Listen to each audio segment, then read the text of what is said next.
আসসালামাইকুম সুপ্রিয় দর্শকবিন্দু, আপনারা অনেকেই জানেন না যে সিঁড়ি বাইন্ডিং কি করে করতে হয়।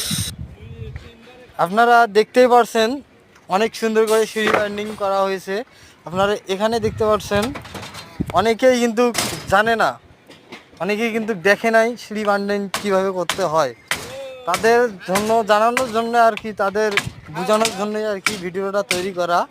যাই আপনারা দেখতে পাচ্ছেন যে সিঁড়ি বাইন্ডিংটা সুন্দর করে করা হয়েছে,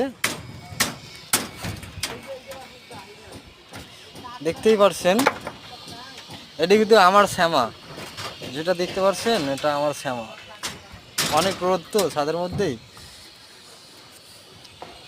সাধারণত সিঁড়ি বাইন্ডিং এটাই হচ্ছে কেসি সিঁড়ি, আপনারা দেখতেই পাচ্ছেন সিঁড়ি বাইন্ডিংটা অনেক সুন্দর হয়েছে।